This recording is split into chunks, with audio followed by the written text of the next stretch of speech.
ইলিনয়ের পর এবার গণডিপোর্টেশনে চোখ রাখা হয়েছে নিউ ইয়র্ক সিটিকে। বৃহস্পতিবার দিনভর বৈঠক শেষে একথা জানিয়েছেন মেয়র এরিক অ্যাডামস।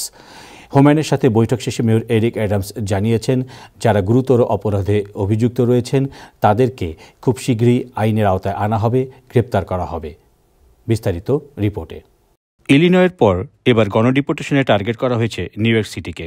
বেশ কদিন ধরে জল্পনা কল্পনা চলছিল এ নিয়ে। তবে আজ সকালে মেয়র এরিক অ্যাডামসের সাথে গুরুত্বপূর্ণ বৈঠক সারে বর্ডার জার হিসেবে খ্যাত টম হোম্যান।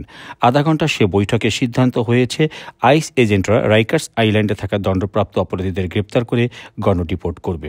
সেই সাথে নিউ ইয়র্ক সিটিতে যেসব গ্যাং রয়েছে এবং গুরুতর অপরাধে অভিযুক্তরা রয়েছেন তাদেরকে ধরতে সক্রিয় ভূমিকা পালন করবে আইস সহ এনওয়াইপিডির।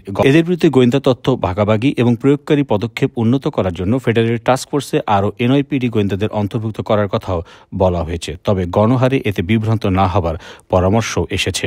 এদিকে New York City mayor Eric অ্যাডামসের বিরুদ্ধে দুর্নীতির অভিযোগ প্রত্যাহারের বিচার বিভাগের আদেশ প্রত্যাখ্যান করার পর বৃহস্পতিবার ম্যানহাটনের শীর্ষ ফেডারেল প্রসিকিউটর পদ থেকে পদত্যাগ করেছেন ড্যানিয়েল সাসুন। পদত্যাগের আগে ড্যানিয়েল সাসুন রাষ্ট্রপতি ডোনাল্ড ট্রাম্পের নতুন অ্যাটর্নি জেনারেলকে বলেছিলেন তিনি আত্মবিশ্বাসী যে অ্যাডামস অপরাধ করেছেন। ট্রাম্পের অভিবাসন দমনে সহায়তা করার অনুমতি দেওয়ার অভিযোগে এমনটি এরিক অ্যাডামস করেছেন বলে তার বিরোধীরা অভিযোগ এনেছেন।